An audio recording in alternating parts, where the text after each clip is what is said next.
오늘 설교 제목이 지식이 많을수록 깊어지는 번뇌, 이런 제목으로 말씀을 나누려고 하는데요. 이 말은 저의 말이 아니라 전도자의 말입니다. 우리가 이제 흔히 지식이 많으면 이렇게 더 많은 정보를 가지고 더 많은 삶의 지혜를 가지고 이렇게 삶의 유익을 얻을 수 있을 거라고 생각을 하잖아요. 근데 전도자는 이상하게도 지식이 많을수록 번뇌도 깊어진다, 마음이 괴롭다는 것입니다. 근데 우리가 이 말을 깊이 생각하지 않으면 아이고, 지식을 쌓으면 괴로움만 더한다고 하니 앞으로는 내가 안 배워야 되겠다, 뭐 지식 쌓아서 뭐 하겠노, 괴롭다는데, 이렇게 하면 이건 전도자가 말하려고 하는 의도는 아닙니다. 우리가 이 말의 의미가 무엇인지, 그 배경에는 어떤 이 전도자가 말하고자 하는 바가 있는지, 그 궁극적인 의미가 무엇인지를 우리가 생각해 보면서 하나님이 주시는 교훈과 진리를 우리 마음에 새겨보는 시간이 되기를 바랍니다.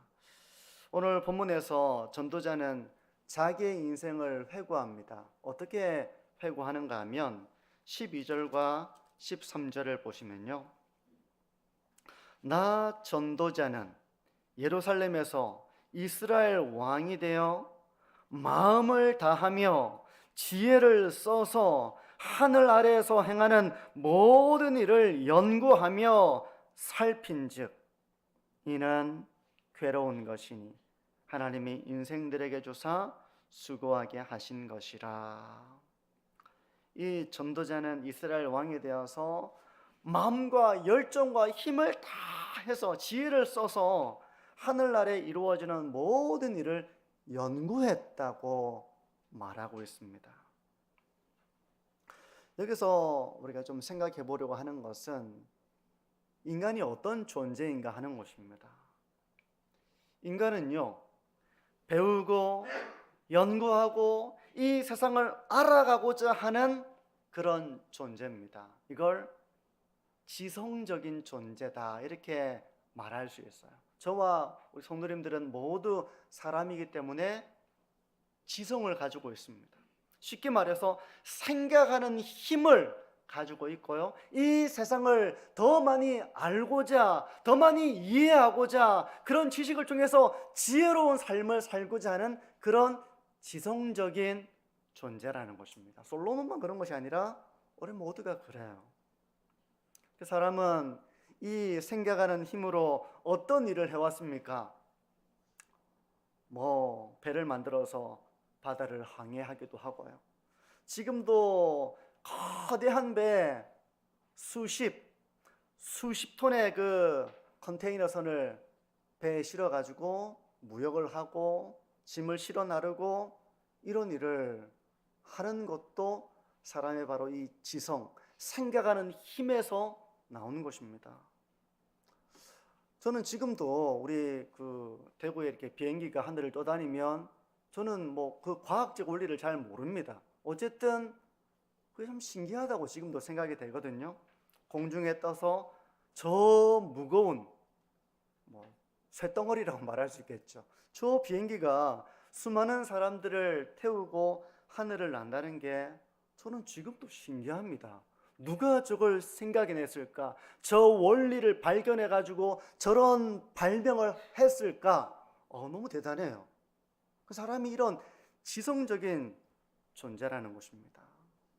이 세상에 있는 과학적인 원리를 발견합니다. 그래서 그것을 적용시킵니다. 우리의 삶 가운데 적용을 시킵니다. 요즘은 이제 식당 가보면 서빙을 하는 것도 로봇이 하잖아요. 로봇이 사람을 피해 다니고, 로봇이 프로그램된 대로 5번 테이블, 10번 테이블 이렇게 로봇이 서빙을 합니다. 요즘은 드론이 전쟁으로 나갑니다. 사람이 전쟁으로 가서 막 총 쏘는 것이 아니라 드론이 가서 탱크를 폭파시키고 기격합니다. 그걸 어떻게 이런 일이 가능할까요? 사람이 지성적인 존재이기 때문에 가능한 거예요. 다른 존재는 이렇게 할 수 없습니다. 하지만 사람은 지성을 통해서 이런 과학 발전과 편리한 삶에만 관심을 둔 것은 아니에요. 어떻게 하면 우리가 더 풍성한 이런 편리한 삶을 누릴 수 있을까? 이런 것에만 관심을 가지는 것이 아니라 더 근원적으로 사람은 지성적인 존재로서 인간이 과연 어떤 존재인가? 삶은 무엇이고 죽음은 무엇인가? 죽고 나면 어떻게 되는가? 그리고 왜 이런 일이 일어났는가? 어떤 인과관계를 살피고 전후 문맥을 살피고 그 가운데서 이래서 이렇게 된 것이구나 라고 사태를 이해하고 이것을 가능하게 하는 것도 바로 인간의 지성입니다. 지성이에요. 제가 예전에 휴가 기간에 통영에 있는 박경리 문학관을 방문했던 적이 있습니다. 박경리라는 이름은 생소할지 모르지만 토지라는 그 드라마는 아마 이 자리에 계신 분들이 대부분 기억하실 거라고 봐요. 아마 우리 학생들은 모르겠죠. 오히려 토지, 소설이나 그 문학가의 이름이 더 이렇게 익숙할지 모르는데요. 이 토지라는 소설은 일제강점기 전후 우리나라 사회상을 배경으로 하고 있습니다. 우리나라 사회가 겪고 있는 그 일제치하의 어떤 아픔, 독립운동, 그리고 사회가 급변하잖아요. 신분제도 이제 막 사라지고 있고 삶의 가치관도 바뀌는 그런 급변하는 당시 사회상을 표현하고 있는 소설이 바로 토지입니다. 드라마도 몇 번이나 제작이 됐어요. 과거 버전이 있고 비교적 현대 버전이 있고 그래서 방영을 했기 때문에 아마 이 자리에 계신 분들이 보신 분도 계실지 모릅니다. 문학관은 가보면 박경리 소설가가 했던 말들, 어록이라고 그러죠. 그 말들을 이제 글귀로 전시를 해두었습니다. 벽에도 새겨두고 액자로 그렇게 해놨던 기억이 나거든요. 그 중에 이런 말이 있습니다. 문학은 삶의 진실을 추구합니다. 모든 학문은 삶의 현장이며 삶은 모든 학문의 기초입니다. 무슨 말인지 한순간에 잘 이해가 안 되실 수도 있습니다. 제가 이 말을 조금 생각해 봤어요. 그러니까 이 소설가 박경리는 학문이라는 것이 우리의 삶과 괴리된 것이 아니라고 본 것입니다. 학문은 우리의 삶의 현장을 말하고 있는 것이다. 그러니까 책상머리에서 우리 삶과 괴리된 것을 뭔가를 이렇게 연구하는 것이 아니라 우리의 삶과 밀접한 관련이 있는 우리의 삶의 현장과 같은 것이다. 우리의 삶과 동떨어진 것이 아니라는 것이죠. 도리어 우리의 삶을 기초로 하고 있다는 것입니다. 학문이라는 것이. 문학도 학문의 한 요소니까. 그렇게 보자면 비록 이 문학은 실제는 아닙니다. 그죠? 소설이잖아요. 창작이잖아요. 허구의 이야기거든요. 하지만 그렇다 할지라도 그게 삶과 무관하지 않아요. 우리의 삶과 깊이 관련이 있고 오히려 우리의 삶을 너무나도 잘 보여주고 있는 그런 우리의 삶의 이야기다. 이런 말을 하고 싶었던 건지도 모릅니다. 자신의 소설과 자기의 작품이 비록 내가 머릿속으로 만들어낸 이야기일지라도 우리의 삶과 괴리된 것이 아니라 도리어 우리의 삶을 기초로 갖고 우리의 삶을 보여주는 그런 내용들이다. 그런 말을 하고 있는 것이죠. 이처럼 인간은 지성적인 존재입니다. 자연을 탐구합니다. 그리고 인간과 사회를 이해하기 위해서 노력합니다. 다 노력하실 거예요. 노력하실 거예요. 그래서 인류의 삶에 편리한 것들을 발명하기도 합니다. 그리고 더 근원적으로 인간이 어떤 존재인지, 내가 다른 사람들을 어떻게 대해야 되는지, 왜 이런 일이 일어났는지, 그 원인이 무엇인지 이런 걸 파헤치면서 삶의 지혜와 그리고 어떻게 내가 처신을 해야 되는지 이런 것들을 고민하고 삶의 가치가 무엇인지, 무엇이 더 가치가 있는 것인지 이런 것을 고민하는 존재라는 거예요. 이게 바로 인간이 지성적이라는 말의 의미입니다. 근데 전도자는 지성을 이용해서 지식을 쌓았던 모든 일들이 헛되다고 말하고 있어요. 좀 예외죠. 어떤 의미에서 이런 얘기를 하는지 한번 들여다보면요. 14절을 보십시오. 내가 해 아래에서 행하는 모든 일을 보았노라. 보라, 모두 다 헛되어 바람을 잡으려는 것이로다. 솔로몬은 지금까지 이제 해 아래에서 일어나는 모든 일들에 관심을 가졌습니다. 그래서 학문을 쌓아 나간 거예요. 하지만 그것들이 헛되다고 말하고 있습니다. 내가 그동안 해 아래에서 일어나는 모든 일들을 내가 살펴봤더니 다 헛되다, 이 얘기를 하고 있는 것입니다. 그러면 솔로몬은 이런 말을 할 자격이 있을까요? 솔로몬의 말을 한번 들어보시죠. 16절입니다.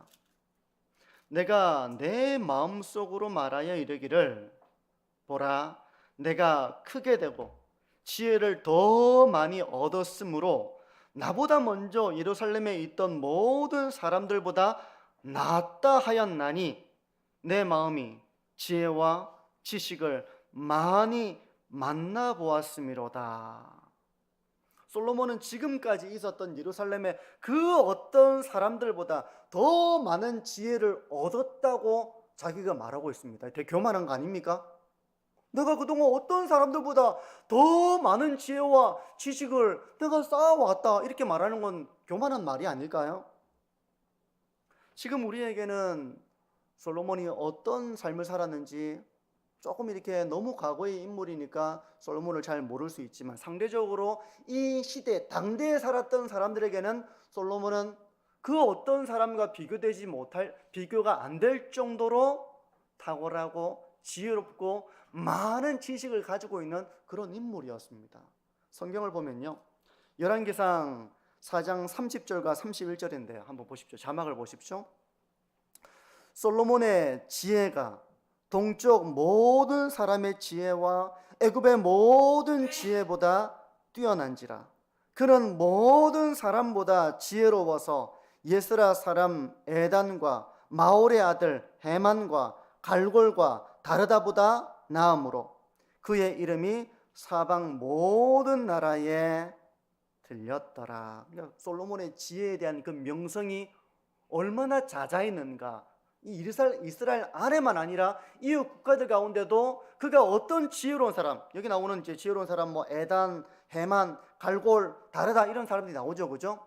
이런 유명한 사람들보다 훨씬 더 탁월한 인물이었다 하고 말하고 있는 거예요. 도대체 그는 뭘 했길래 이렇게 이스라엘 안에서뿐만 아니라 이웃 한 나라들로부터도 그 명성이 자자했을까? 도대체 그가 뭐 얼마나 지혜로웠길래, 얼마나 똑똑했길래? 열왕기상 4장 32절과 33절은 이렇게 말씀을 합니다.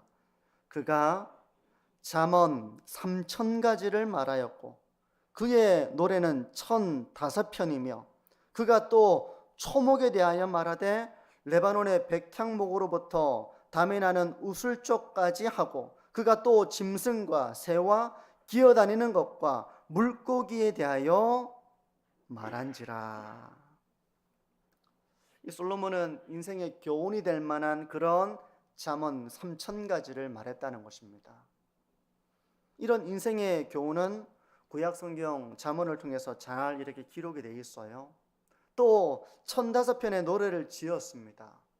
삶에 대한, 인생에 대한 그런 노래, 이런 노래들을 지었고요. 풀에 대해서, 나무에 대해서 연구했고 짐승에 대해서, 새에 대해서, 기어다니는 것과 물고기에 대해서 연구를 했습니다. 지금으로 보자면 그는 생물학자입니다. 동물과 식물을 연구하는 생물학자고요. 그는 노래를 짓고 하는 문학가였고, 그리고 잠언을 지은 그런, 지금으로 보자면 인문학자인 겁니다.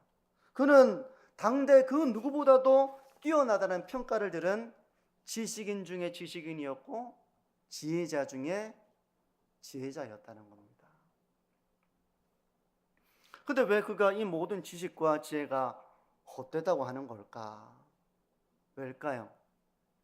우리는 여기서 전도서의 주제를 다시 상기해야 됩니다. 안 그러면 허무주의에 빠질 수 있거든요. 그 배워봤자 아무 소용없다, 배우면 괴로움만 더한다, 학교도 가지 말고 공부도 하지 말고 그냥 살자. 이건 이제 허무주의에 빠지는 거야. 아무 의미가 없다는 겁니다. 전도서가 말하는 건 그런 허무주의가 아니라고 했어요. 전도자가 헛되다고 하는 것은 바로 하나님을 떠나서 이루어지는 지식의 추구, 그것이 헛되고 헛되다는 것입니다. 하나님을 떠나서 쌓은 모든 지식과 지혜란 결국 바람을 잡으려고 하는 것처럼, 바람이 안 잡히잖아요. 그것처럼 아무 쓸모없는 헛된 일이라는 것입니다. 이것은 한때 하나님을 떠나서 방황했던 솔로몬 그 자신의 삶에 대한 회고이기도 합니다. 솔로몬이 하나님을 떠났던 거 기억나시죠? 솔로몬은 우상 숭배에 빠진 적이 있었습니다. 세상의 그 쾌락에 탐닉했었습니다. 그러면서도 지적인 호기심을 엄청나게 가지고 있는 사람이었습니다. 우리 모두 다 지적인 호기심이 있어요. 그래서 막 찾아보죠. 알고 싶어 하죠. 그래서 그런 왕성한 지적인 호기심을 가지고 해 아래 모든 일을 연구했다는 겁니다.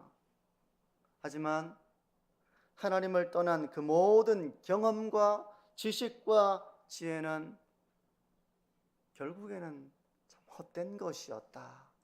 이런 고백을 하고 있는 거예요. 성도 여러분, 하나님이 없는 인생의 많은 지식과 지혜라고 하는 것은 결국 헛된 것이 되고 만다는 이 전도자의 말을 우리가 잘 마음에 새겨야 할 것입니다. 내가 중요하다고 여기면서 열정을 쏟았던 일이 사실은 그 정말 무가치한 일이었는데 라는 걸 알게 될 때 우리는 어떻습니까? 허무하잖아요. 허무합니다. 그리고 후회스럽습니다. 내가 왜 그렇게 살았을까? 근데 그때는 그게 정말 중요한 거라고 생각했기 때문에 모든 열정을 쏟은 것이죠. 이게 정말 중요하다고 생각한 거예요. 근데 나중에 보니까 그 어때고 어떤 거에 내 젊음과 내 삶을 이렇게 허비했구나라고 허무함을 느낀다는 겁니다.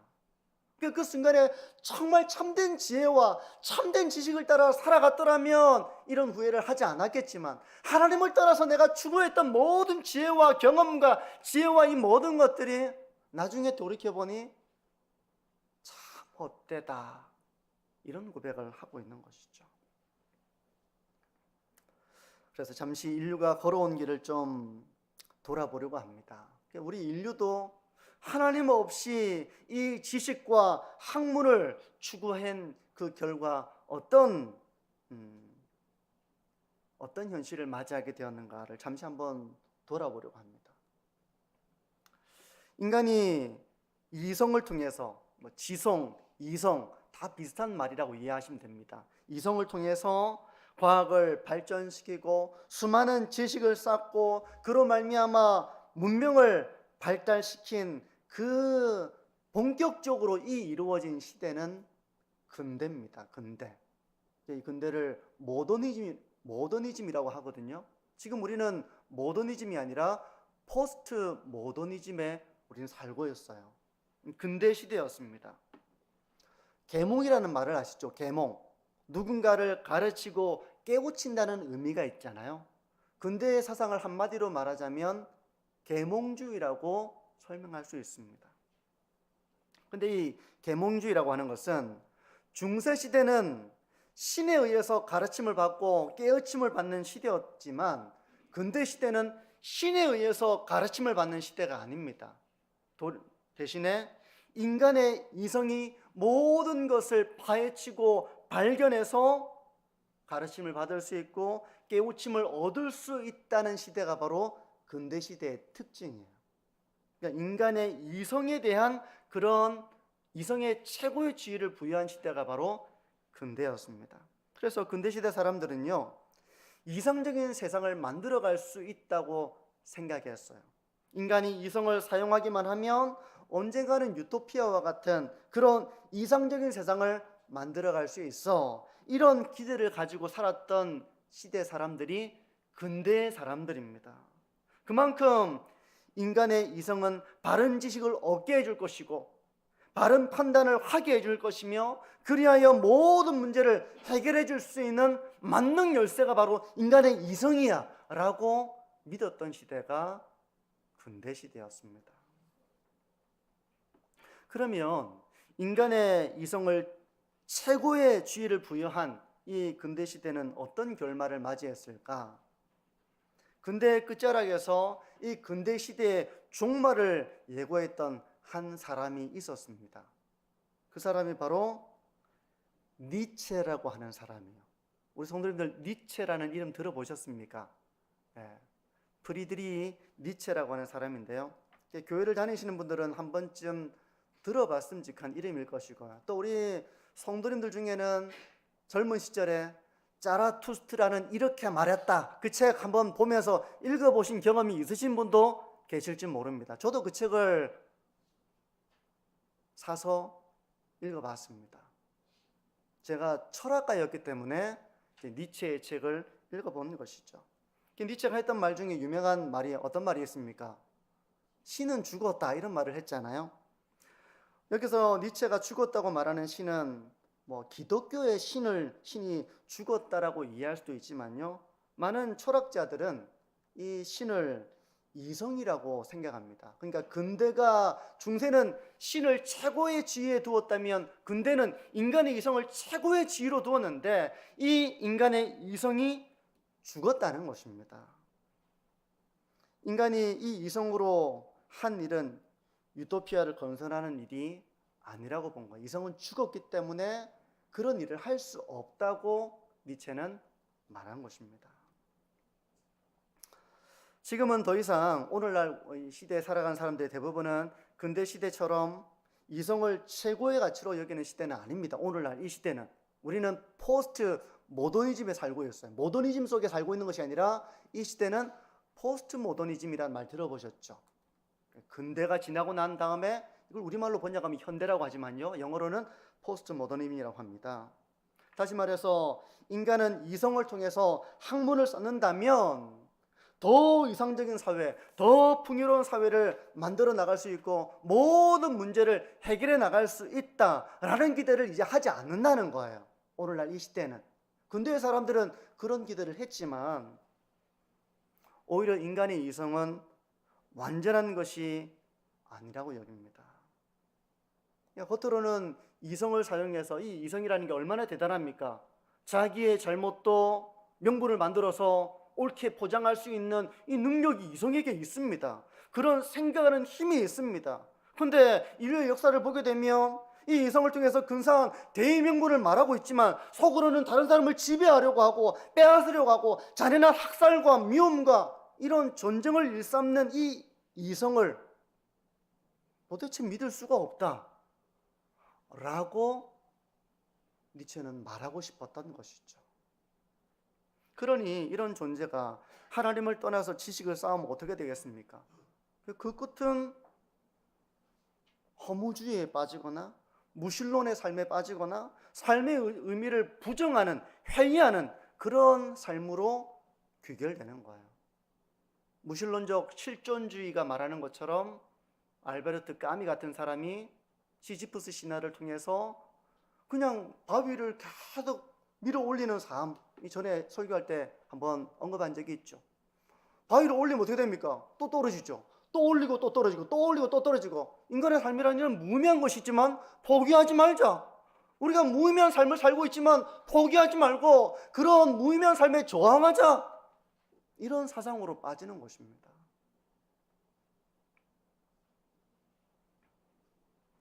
전도자는 이런 역사를 이미 내다보는 선지자와 같은 해안으로 하나님을 떠난 지식과 이런 지혜의 추구는 결국 다 헛될 것뿐이라는 그런 말을 하고 있는 것입니다.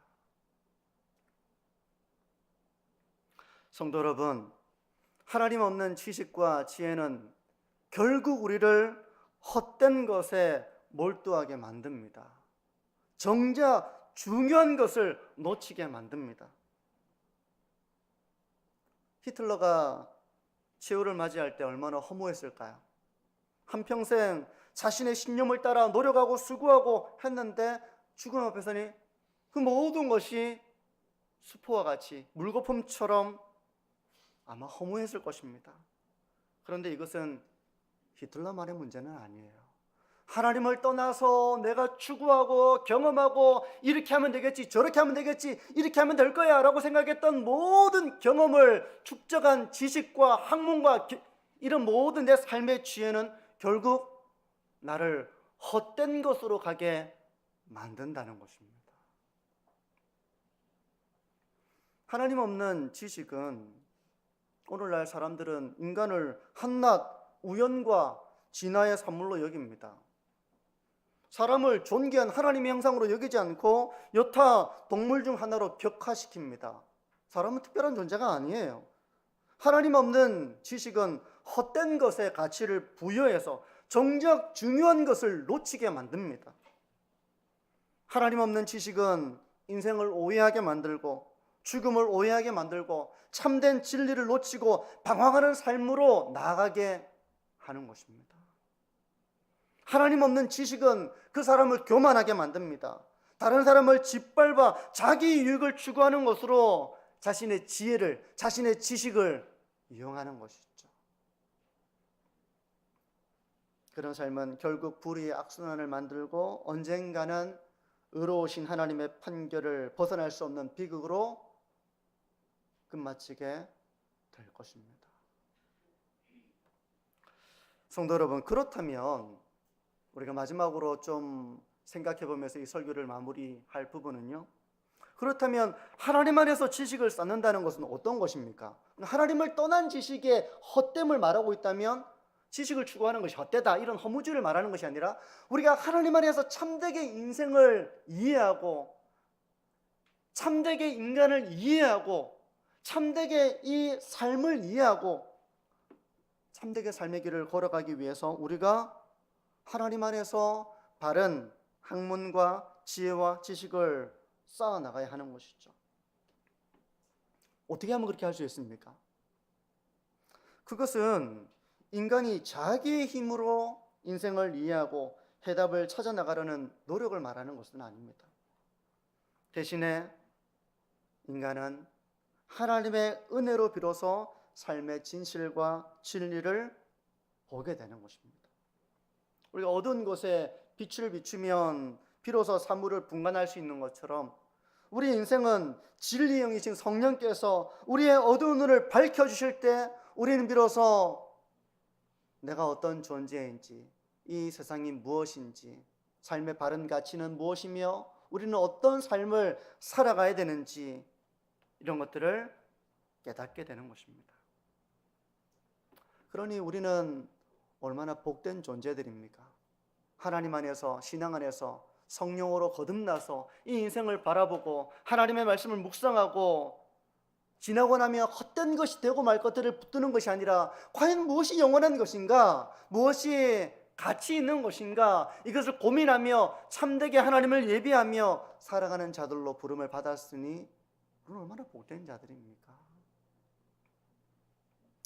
성도 여러분, 우리가 살아가는 삶의 모든 지경 안에서 하나님께서 우리에게 지혜를 주시기를 기도하기를 바랍니다. 모든 지혜는 하나님께 있는 것입니다. 가정을 어떻게 세워나가야 될까? TV 프로그램도 보지만 근원적으로는 하나님께 그 지혜가 있는 것입니다.